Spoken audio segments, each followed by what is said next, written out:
Good morning or good afternoon, depending on where you're attending from today, or if you're watching this video recording on our ACUHO-I YouTube channel. My name is Spencer Giese. I'm a research education specialist at ACUHO-I, and we are thrilled to have a program today that we're both sharing during WACE, the WACUHO annual conference, and on our ACUHO-I Zoom channel. Today's topic is a part of our business operations series, Marketing 1 year later, as we'll have a number of panelists that will share their experiences of marketing and just all that we've endured and gone through in the marketing realm the past 12 months. Before we get started, a few housekeeping items. First of all, we have a new podcast series from ACUHO-I, ACUHO-I Stories. Please check that out wherever you listen to podcasts, and we'd love if you'd rate and review that. Please, if you're one of our first raters, everyone's going to see that rating you give us. Hopefully it's a great one. But I know we've got a few episodes up now. Please take a look at that. Outside of all the amazing virtual roundtables that ACUHO-I will be putting out this month, we have 2 virtual events coming up later in the month that I'd like to share with you all. First, we have our Small College and University Symposium on Wednesday, April 21st. That is a half-day symposium, approximately 12:30 p.m. Eastern to 5 p.m. Eastern. And in the same time frame, a week later, on Wednesday, April 28th, our Live-In Staff Symposium. And that is a symposium for those colleagues of ours who are live-in staff members and all that they balance in those roles. ACUHO-I continues to have an outstanding amount of online resources for you all, our online community, our webpage, and our YouTube recordings. And as always, your membership dollars ensure our continued ability to continue to provide you resources such as these. And a few notes for our sessions today. First of all, it's meant to be a conversation. So what I would hope is that you all can follow along and be connected to our session using the Q&A function on Zoom to submit any questions you may have as our speakers are talking about their experiences.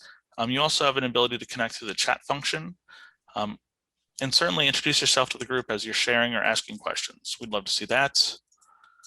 And finally, a few items you can put on your future calendar. We've got a number of virtual offerings the rest of the month of April. So take a look at those if those are in your specialty area or of interest to you. Please look at our ACUHO-I webpage and sign up to attend one of those sessions.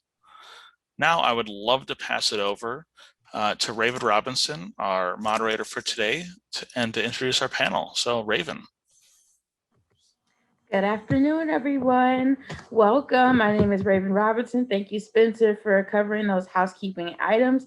And because I know we only have you for the hour, we're going to jump right in, and I'm going to ask our panelists to start with introductions of themselves, and we'll go ahead and start with Allie. Thank you, Raven and Spencer. My name is Allie Santander. I am the Assistant Director for Marketing and Communications and Off-Campus Housing at the University of Arizona Housing and Residential Life. So a little bit about my role. I do a lot of everything. I manage the website, the social media, the recruitment, the outreach, emails, pretty much anything you can think of comes through myself and my team. So happy to be here today. Thank you. Welcome. And we'll go next with Richard from UC Davis. Hi, my name is Richard Ronchio. I'm an Associate Director in Student Housing and Dining Services at the University of California, Davis. I oversee all the marketing communications for both student housing, both on and off campus, and some UP3 partners through the apartments, and our dining services. So all the dining commons, markets, we have retail stores on campus and some other things. So all that stuff comes under me as well. So I get to do a little bit of food and a little bit of housing. Nice. And next we'll go with Abigail.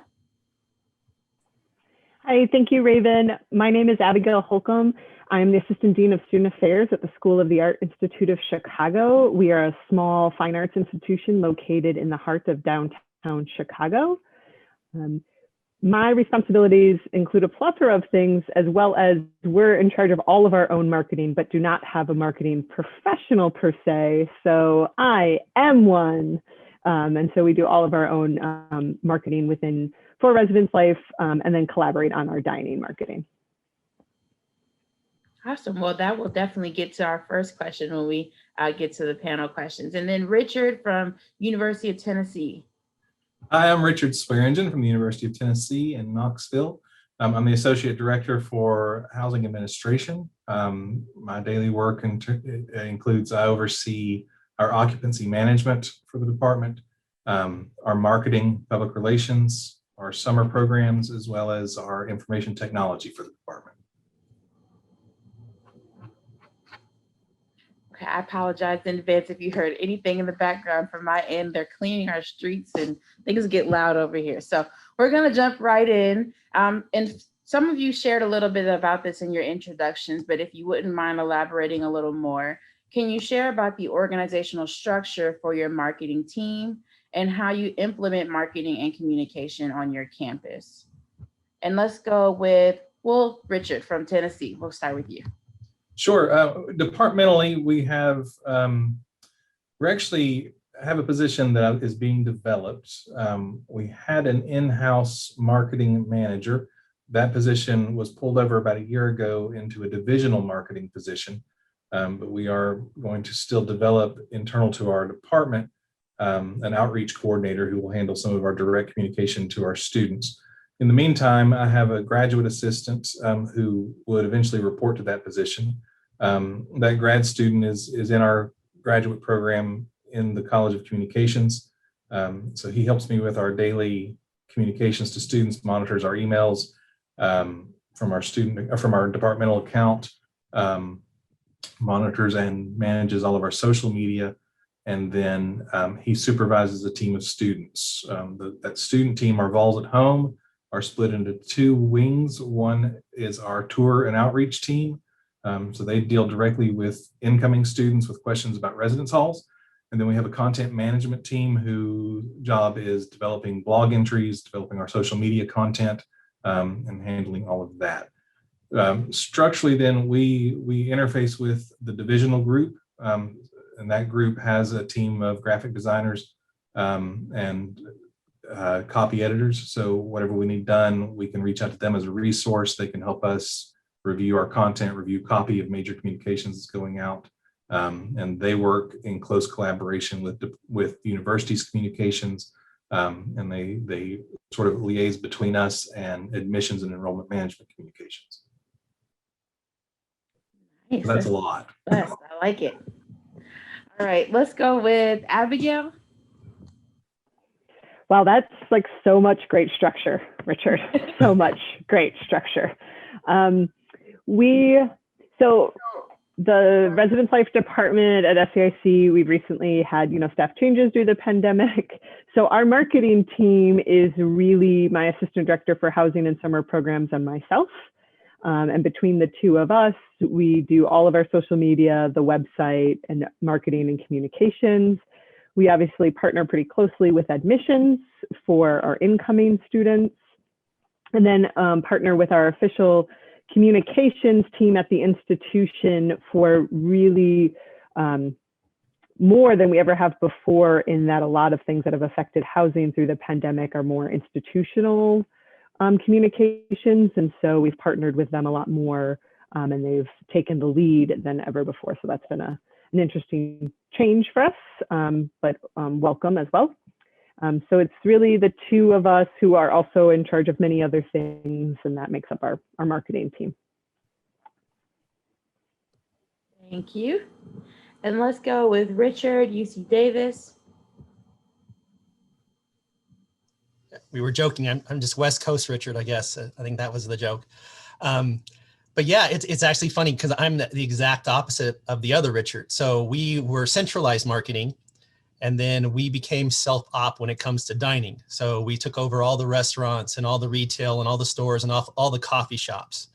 And once we became self-op in dining, the centralized marketing realized that that was too much responsibility and too much on a daily basis for them to keep up with.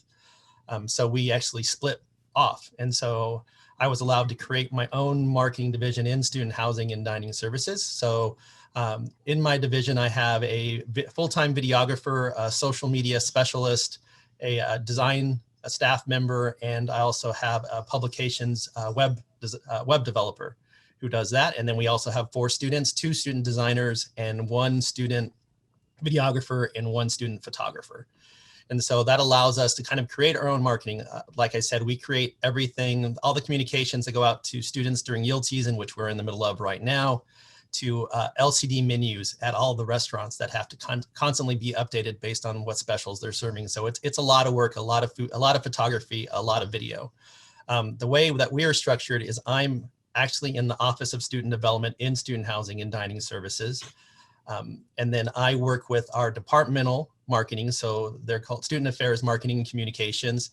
And then I also collaborate with the campus marketing because housing and dining is a big part of the campus push to especially when we're in yield season, telling students why they should come to UC Davis. So I kind of have to, we create our own look and feel with a lot of guidance. Let's go use the word guidance from other units on campus. Awesome. You listed off a lot of things where I was like, ooh, that would be exciting to try. Okay, but we have to continue on with the questions. So the reason why we started with structure is because everyone's university and setup is different, and the work that they're able to produce and how they produce it is very different. And so we like to give kind of a picture of structure and where everybody's coming from. So with that, now that we understand your structure, what have been the challenges in this past year that you've all come face to face with when it comes to marketing and communication? And let's go ahead and start with Abigail. So you were like, ooh, I'm excited to pick on her. Yeah, the interesting challenge has been now that our central communication has been much more interested in what we're doing than ever before. And it brought like many good things, right? And many good tips. Like I don't have a marketing background, and I think we do a good job, but like with professionals who have done marketing and do it for the institution. And so their now partnership with them has really affected our, it's been joyous, but a challenge for like timelines, right? Because we normally could just send what we needed to send and when we needed to send it. And now it's taken much longer time. And perhaps some like limitations of their understanding of like, that you can't always just send everything to everybody, right? Like it matters to this building that we don't own is different than these buildings that we do own, or how this student might have this. And so those changes in that has been challenging. So I don't want to like throw them under the bus. It's been really great because they've also gave us a lot of insight into how better frame our, like we've had a lot of email communication this year with our physically distanced world and how to like better frame them to be more easily digestible by students, and created a nice new network of now posting everything on the website. And so if they miss the email, they can see it back. Because we are big parents are partners institution, huge parents are partners institution, and that has only strengthened in the recent history. And so everything we send to students, we make available to parents if we don't already send it to them. And so they've made that process much easier for us to consider how we can loop in parents, as we have found that very helpful during this time when we need students to do certain things to educate the parents as well as the students in having successful responses. That definitely gets to a question we'll ask later about audiences, but it is interesting because we've had a similar experience with central communication now being way more invested in our timeline and what we have going on over here in housing, because now it's impacting a much larger picture of experience. So thank you for sharing that. Let's go. I think I got the nickname right with West Coast Richard. There we go. Yeah, I'm starting to like that nickname. It's growing on me. We were very fortunate. Our director, we were looking at the future of marketing as we were taking and building over from it being centralized. And we were able to have the conversations about how important long-term video and photography was going to be in the process, especially with the way the social media is trending. So I had a student employee who was a very big influencer. In fact, when you search up his name, his videos were coming up more than the campus official videos were coming up. And so we were able to hire him to be a full-time staff member. And so, we had a very unique challenge in that we were going through the biggest growth that we've ever gone through as an institution. And so we were opening up a new facility, the first phase of a 3,300 person apartment complex, plus a new coffee shop, plus a new restaurant, right when COVID hit. So it was really a matter of spending a lot of time shifting on how we were talking and how we were communicating, relying very heavily on social and video and photography to communicate to our parents, to be able to provide assets to other units on campus. I think what we really learned is that a lot of people other than us were talking about student housing and dining services on campus. And so finding a way for us creating the videos and creating the talking points was a way for us to ensure that everybody was giving out the appropriate, I want to say correct, but we'll say appropriate information in regards to student housing and dining services, especially during COVID, because things were changing so dynamically. And so we were able to really kind of meet the needs. And so it was a real challenge because things were changing and so many people wanted to have information from us to make sure that we were getting that out in a way that was easily digestible to all the different units. We're a snapping campus over here, so I snap a lot when I echo your sentiments exactly. Controlling the narrative is what I wrote down for myself around other folks kind of telling the story, but now you're taking that back and being able to kind of give them the information they need. So that is awesome. Yes. Right. Oh, sorry. Go ahead, Abigail. Go ahead. No, I'm just like snapping. Yes, because we've always eternally struggled. We don't do our own residence hall tours. Admissions does that. And so we're always, but now that we've grown in our video and what we've been able to provide online, it has helped. This is what we should share. Yeah. Yes. Allows you to, we're going to talk about this soon too, around what kind of has shifted for you and all. But it allows you to kind of control the way you're going next as well. Because if one department is maybe still like 3 years ago's information, but now we're trying to shift the culture to this type of experience. So this COVID has kind of definitely helped bring us more together on what our culture a shared culture should be and not being disjointed. So let's go with Allie next, and then we'll go with Richard. Richard, you need a nickname. We got to give you. Richard Prime or Richard Alpha. That works. Richard Alpha. Got it. Allie, would you answer the question for us? Sure. Yeah. I don't want to get in between the two Richards. My goodness. I would, echo just what you all were talking about. It really has changed the way I think housing, at least on our campus, is seen by stakeholders across the institution. They have a lot more interest in what we're doing, and they, maybe they used to assume we just had heads in beds and pizza parties for the residents, and that's all.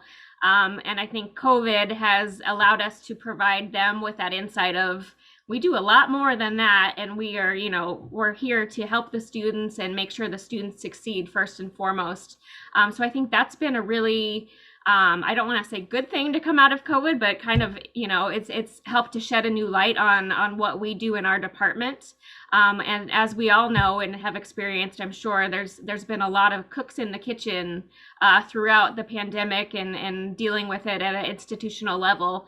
So I think that's benefited our department in allowing us to have a seat at those tables and say, hey, you're not thinking about the students.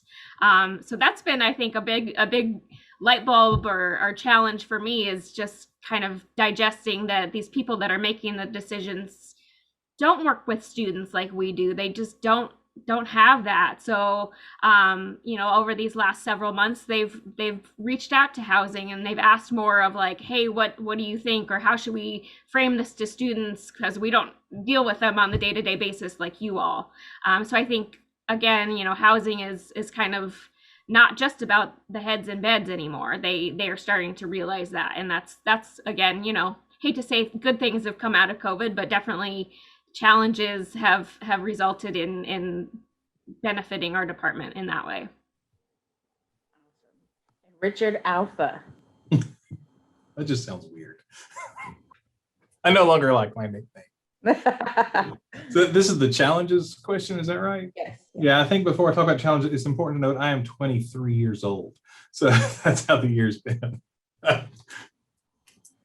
That is not true either. I am 46. I think the biggest, early on, the challenge was just how rapidly processes were changing for us. And particularly for my role overseeing all three of those: marketing, occupancy management, and our IT, those are all deeply intertwined with our department. So this time last year, we were looking at evacuating the buildings and moving all students off campus. That involved inventing entire processes with our data system on how will we do that? How will we take in all of the students' different needs? So we knew you can't just throw a message out to 7,000 students and say, hey, let us know what your plans are. And then suddenly you're drinking from a fire hose of information. So developing intake systems within our database to be able to quickly parse out exactly the type of answer we needed from students so that we could make sense of it, report that data back, and make decisions about, okay, now that we have this information, what subpopulations need specific messaging. The ones who need emergency housing need this type of message. Those who are just heading home and they're ready to go, different message altogether. So I think that was the first very early challenge, breaking up our data sets, identifying our populations who needed specific messages to go out. Ongoing has just been, part of it's been the loss of in-person contact. We're very accustomed to preparing our students for the fall during our summer programs, summer orientation presentations. Our housing tour program, in a normal summer, we will run hundreds and hundreds of students through our residence halls, and that's when our moms show up with their tape measures, and they're measuring everything from the footprint of the room to how high the windowsill is from the floor, and counting power outlets. Losing that ability was huge for us and for our incoming families. We were fortunate we were able to quickly move to an online presence for those tours, placing students in our regular showrooms and publishing Zoom channels so that families could find them online, and then immediately go into a process of them just documenting every time they got a question for a measurement.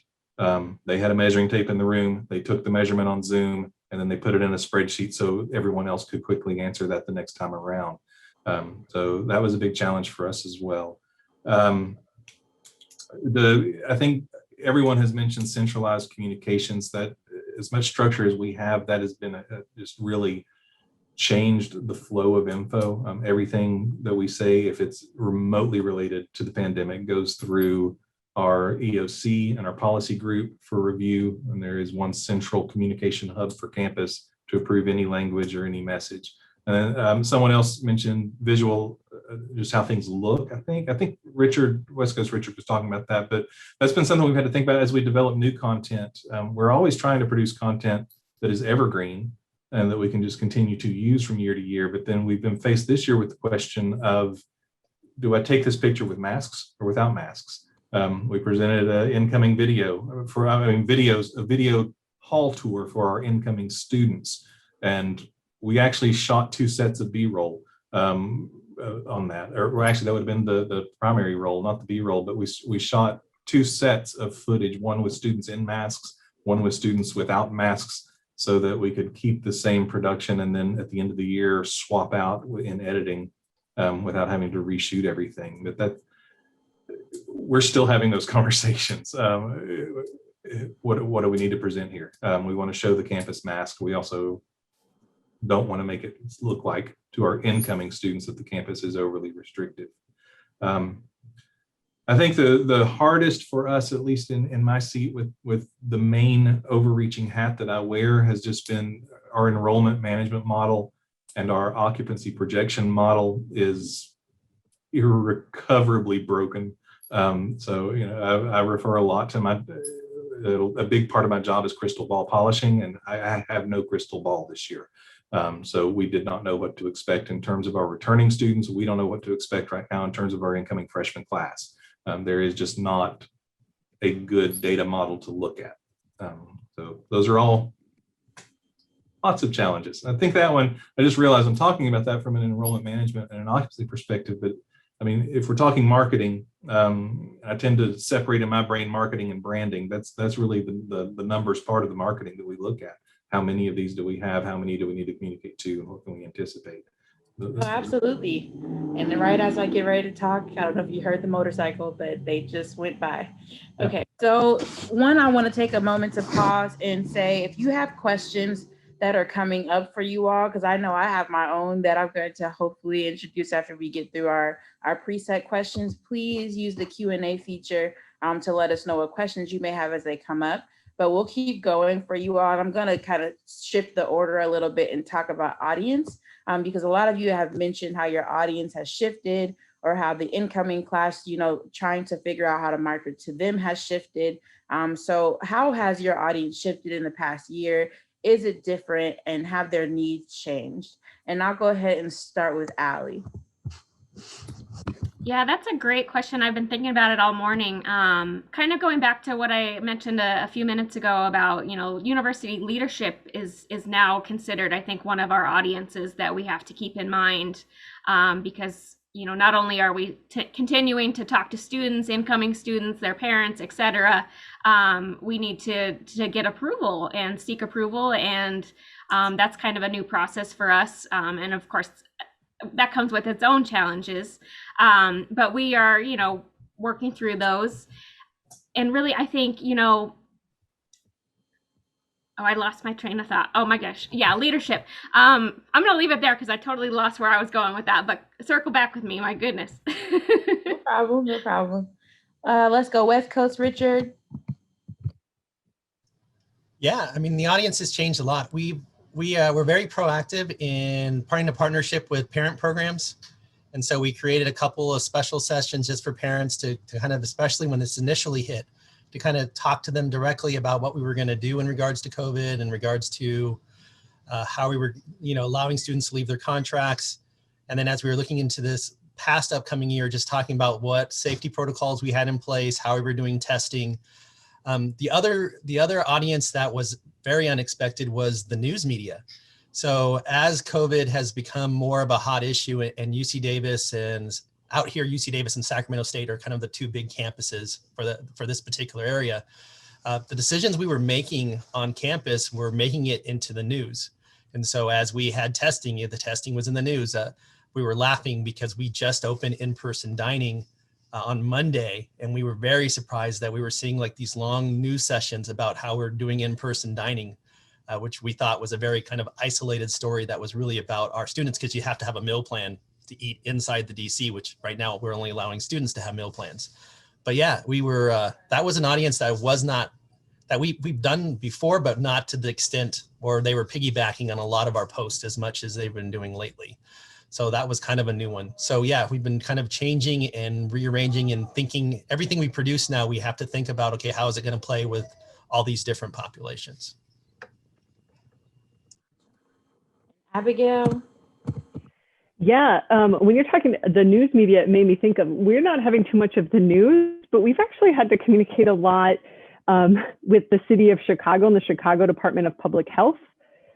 We made a lot of our decisions very closely with we have a Chicago travel order, right? So our campus is following the Chicago travel order, and it was very confusing and didn't address college students well, and had contradictory information. And so we had to really do a lot of communication with the city of Chicago to educate them on what college students need and what information we need them to clarify, because we want to follow it.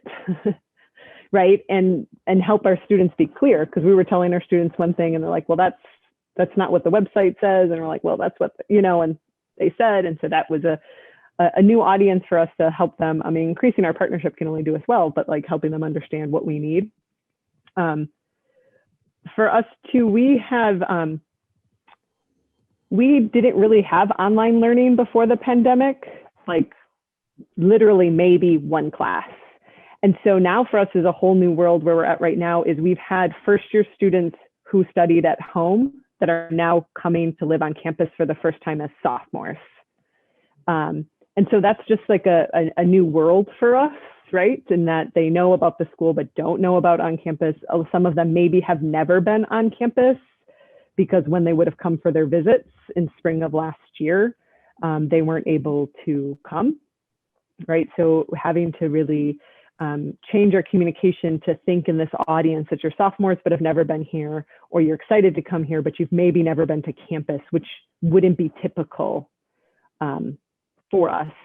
And finally, within that group is we're usually 33% international, and that has gone down drastically as our students primarily from South Korea and China can't get visas, right, to attend. And so communicating with them in a particular way, just like not a new audience, but, you know, a reframing of how we're communicating with them, all of them, just a new level of details that we're needing to share about all the topics within the school and housing and dining. That sophomores' first time experiencing campus has definitely been an ongoing conversation for us because it goes into the housing student experience of, you know, you probably set your first years up to live a certain place and your sophomores to live a certain place. And they're probably coming in wanting that first year experience, but that housing is now being taken by our incoming first year class. So there's a lot of conversations on how to make sure they get a hybrid of an experience kind of to transition them into their junior year, even though it is essentially their first year on campus. So that's a tough question. And we don't even have that divide. All of our housing is all together, but it's like, well, I don't want to be with the first year. Like, exactly, yeah. I can't do that, but like, I don't also want to seem like I'm the kid that's not here, right? Like, just understandably, right? Like wanting to find their place and their fit and not knowing where that's going to be. Yeah. Thank you for those who submitted questions so far. I will make sure I get to them. We're going to keep going on this one question that we're on. I think Allie raised her hand because she's ready for me to circle back to you. Yes, and thank you. Thank you, Andy. You posted a question in the Q&A, and that's where my brain was heading, and then it just stopped. But your question was about how do you handle backtracking, and really that ties back to me for the audience question because you know communicating with our students and parents and all of the changes from 1 hour to the next, you know, especially last summer, early fall, with testing and all of the things. I practice nudge language. I'm not sure if anyone else on the panel is familiar, but feel free to reach out to me afterwards, and I'm happy to go into detail. We target our students, and we really are intentional with our messaging and using nudges and nudge language. And just a really brief synopsis of that is kind of you write something to kind of nudge or direct students to behave or take action in a particular way. So really with all the testing and the mandates that came down through the university, just trying to keep students kind of in the loop and on the ball, you know, just being upfront, I think, and telling your audience like, hey, we don't have all of this information yet, or this information is subject to change. You know, I think being as honest and transparent with your audience is pretty crucial. And yes, you know, you're gonna probably have to retract certain messages, as I'm sure we all did throughout this last year and a half here. But that's kind of the way it goes. And I think with COVID, there was a little bit more grace because as the world was changing, you know, our methods and our mandates and things that needed to be done in campus housing just kind of changed. And I think people appreciated being in the loop. And even if you didn't have all the answers right then and there, at least I found and our team found, you know, a lot of people were appreciative of like someone just being transparent, saying, hey, this could change. I'm just, you know, telling you what I know now. But so take that with a grain of salt and, you know, let's work through this together. So I think, you know, again, that kind of ties back into the nudge language. That's a whole other presentation, I'm sure. But that's kind of how we did it at U of A. That just may be a whole other presentation. Right. Shameless plug for the BizOps conference. That's right. Just want to put that there in the fall here. That's right. Interested in that. So Richard from Tennessee, that'll work for the Nick. Richard, that works. Other Richard is fine. Audience question as well. With the audience question, is that what you asked? Yes. How has your audience shifted? And if you want to speak. Oh, I thought you meant with it. Yeah. That is fine. Well, a couple of one to Andy's question and to Allie's point. I mean, that's a great question, and the backtracking and the constant dynamic flow of the information. One benefit that we did gain from the heavy centralization of comms was being able to have everything COVID related centralized to one website for the university that has really just been a constant running wiki of updates and information. So really, it has not been incumbent on our department to update students every time something has changed. And in most of our comms, there has always been just the additional language of continue to check utk.covid19 for updates. And so anything that's changing is going through there. A lot of really good points about different audiences. We've shared the same as Richard, Abigail, Allie, especially considering our freshmen who have studied from home all semester. One thing we did that I think we did right was we treated those students in our depending on what you call it on your campus. For us, it's returning student room selection. Some campuses call that renewal. But if a first year student had a booking at all with us, if they filled out an application last summer, we treated them as a returner and gave them the same priority and allowed them to pick rooms. I've answered that question from parents already of my son has picked a room, he has a roommate, but we don't want him living with a freshman, and explaining to them, no, your son went through returning selection. He has a returning roommate. He's going to be living with a sophomore, and that will be fine. I think the only thing I can add really for us as far as audiences is differentiating between our current audience and our future audience, and knowing that we have a very different message that needs to be delivered to our students who are here right now than what we have to deliver with our incoming students, or even our returning students. UT in particular has a strong student culture of as it is now, so it ever will be. So being sure that any of the changes we've implemented this year have been very clear that these are extraordinary circumstances for an extraordinary time.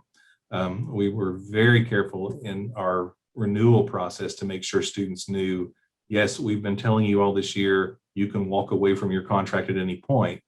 When you sign this one, this is the real one. This is a real contract.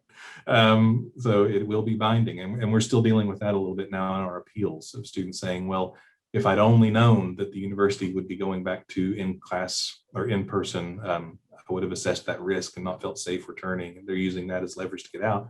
And the explanation back to them is, no, this is a return to normal operating procedures is not a change in your circumstances. It's a return to normal. And then we knew that was happening. But even making sure for our incoming families, because I'm sure all your campuses have one of these Facebook parent groups, which are the most toxic places on the internet. But oh my gosh, the current students' mamas talking to incoming students' mamas talking to last year's mamas. And trying to reconcile out what information has changed on that. Every now and then someone will speak up and say, UT has a website, you should look there. But for the most part, it's this exchange of info among themselves. And that continues to be a challenge and continues to be a way that we have to really watch what our incoming class thinks they're learning, and make sure we're getting them accurate information. Oh, the beauty of the elusive website, right? Where is it? Does it exist? I'm not sure. Right. Yes, completely agree with that. So let's kind of, piggyback off of the social media a little bit. A question came in. Have you noticed any changes in the social media engagement over the past year from your students, from your parents even? Are students utilizing some platforms more, or have you changed your marketing to utilize different forms of social media than previously used? So just giving a kind of a summary, a little bit of how your social media engagement has changed in the past year. And so let's start with Richard, UC Davis. Switching it up there. I know, notice. Yeah, so we have a social media specialist that we spent a lot more time this last year looking at the analytics, looking at what's driving traffic to our pages. We've noticed a lot more parents on, Twitter, which was kind of unusual. We, Facebook is kind of split between older students and parents. Instagram for us and our campus is probably the best way of using the best social media platform to reach our students. We're always looking at the new platforms and what we can do, but we've been really spending a lot more time on the analytics. Camille is my social media specialist, and she mentioned that we used to have set times when we posted on social, and now those times have changed. And so we were able to post at different times. And so we really spent a lot of time focusing on the analytics and having to adjust and change as we're seeing people adjust and change. And of course, we're also seeing, and this is mostly for like Zoom events, that Zoom burnout is real.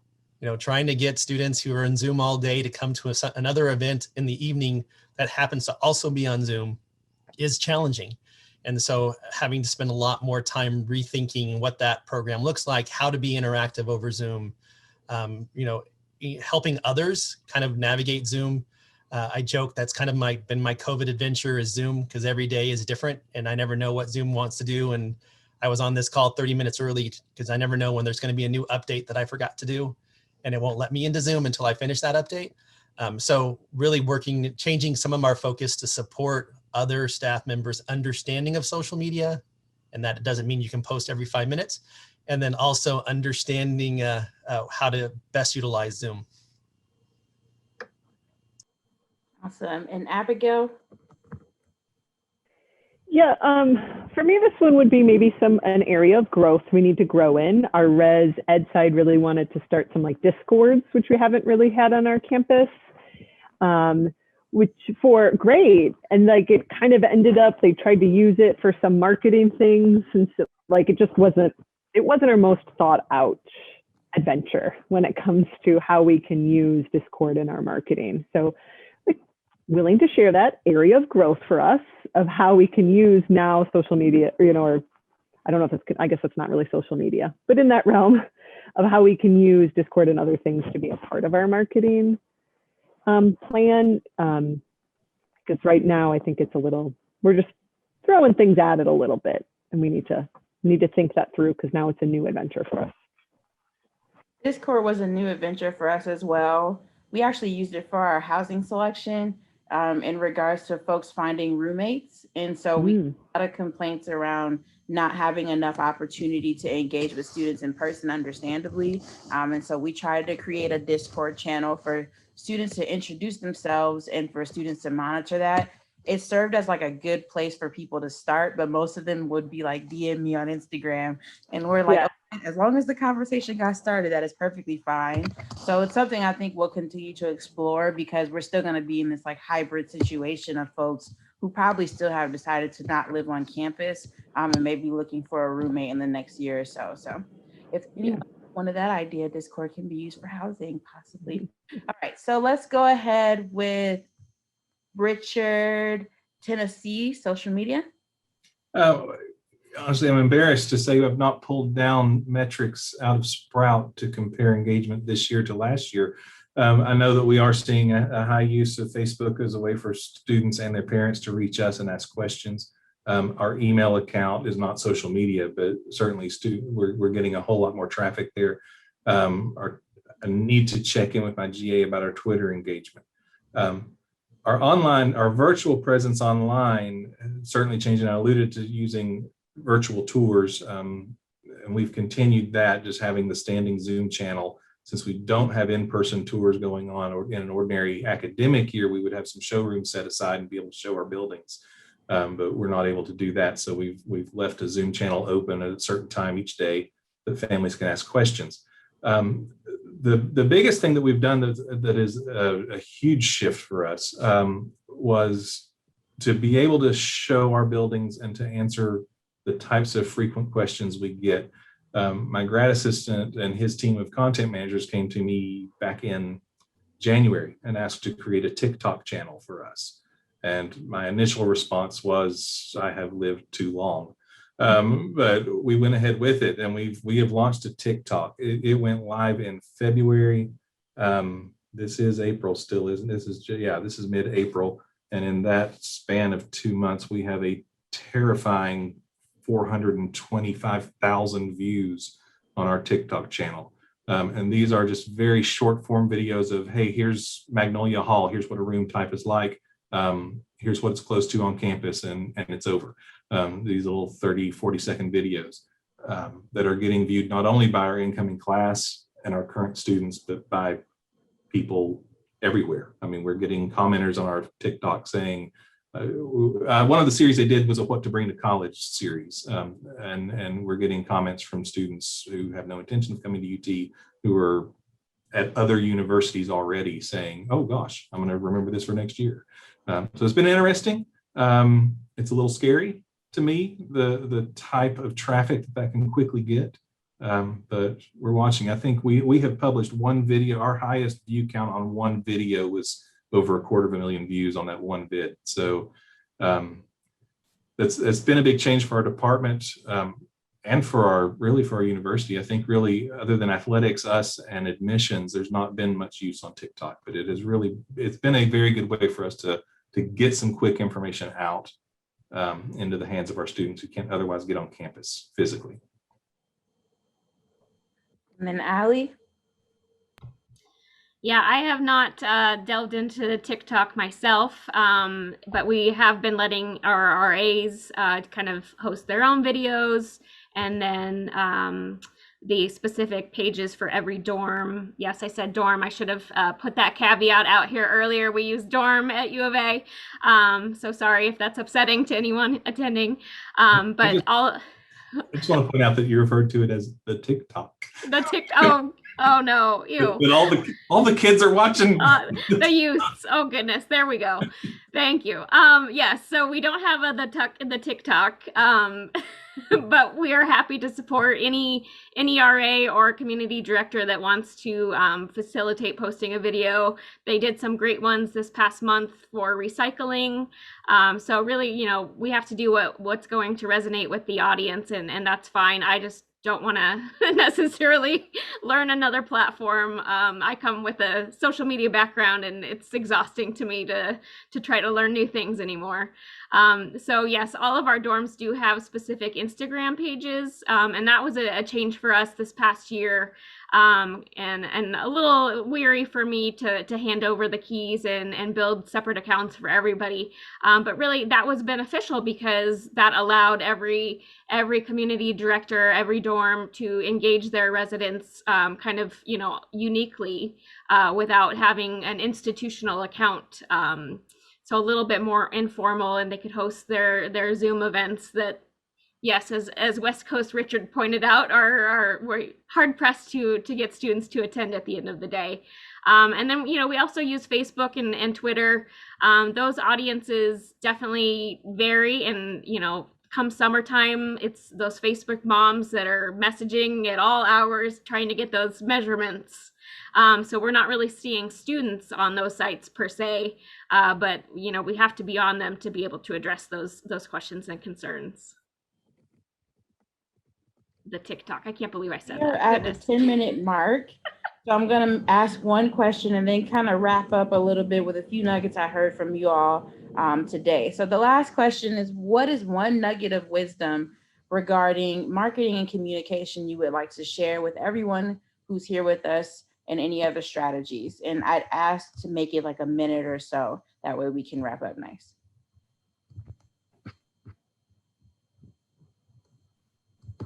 I guess I'm supposed to choose who goes first. Oh goodness, Abigail. No, I'm not ready. One of the Richards is ready. I can go with Rolling that. the dice. Richard from Tennessee. Sure. I mean, I think the advice I would give, it's not necessarily informed by the pandemic, but this is our strategy for as long as I've had marketing here at this university, has been to let students speak to students. And we've built a staff of student workers in our Vols at Home team who are exceptional at this. They're supervised. We watch and see what they're saying, but when they come to us with an idea of a way to communicate a message, we trust them. We would not have done the TikTok idea if it were left to the grown-ups in suits. It took my grad assistant bringing his staff's ideas to me and saying, can we do this? We did that before when we had in-person orientations. We allowed our student staff of tour guides and to present to the large student sessions where other departments were putting their personnel in front. We were putting our student workers in front in the evenings and letting them give here's what to expect while living on campus presentation. So, that's twofold. That's segmenting your populations. We still communicate directly to parents. We allow our students to communicate to our students. And then it's also just trusting that staff and recognizing that I don't particularly have my pulse on how the youths are communicating with one another right now, which is hard to admit. I mean, there was a point where I was cool and I knew.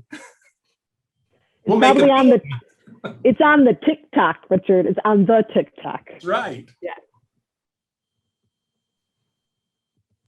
Well, then I guess other Richard will go next. First off, great Cousin Vinny reference. I just want to put that out there. That was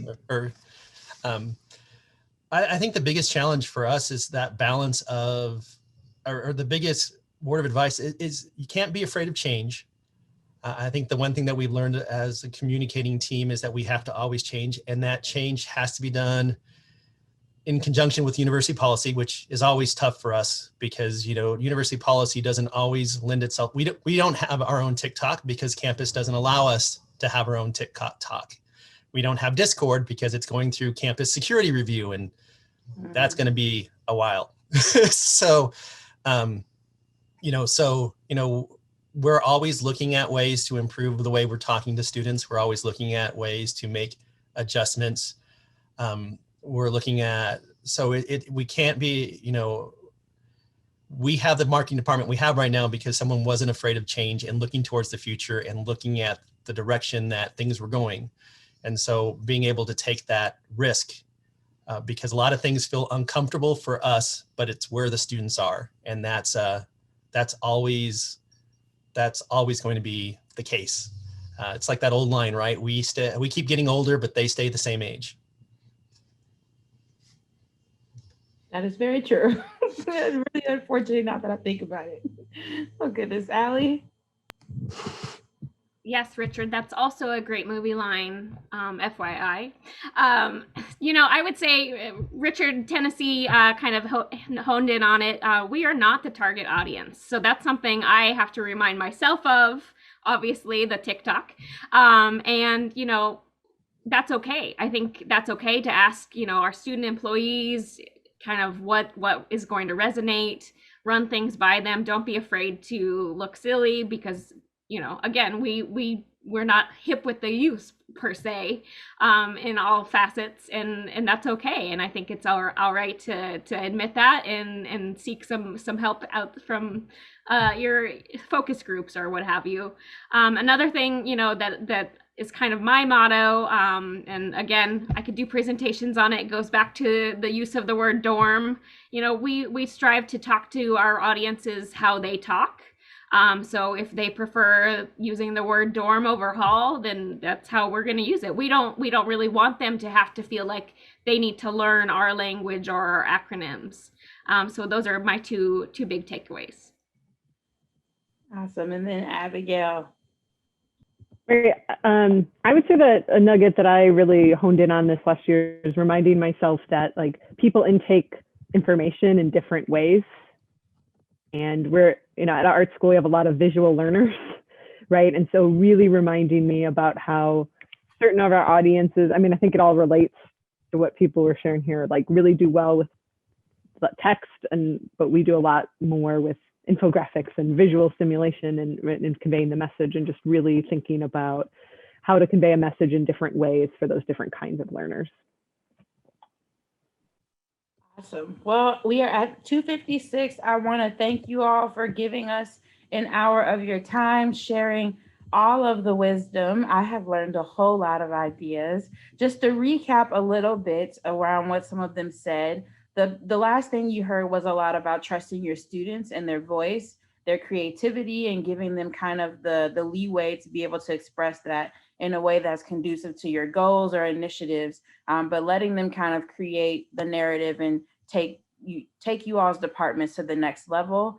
Another one was segmenting, or making sure you segment your audience. We are all serving multiple audiences under one department, and so making sure you speak to them in a way that is intentional, maybe nudging them in a way that is intentional, and creating communication that is flexible. and allows you to kind of be able to backtrack appropriately, which is some of those things we talked about.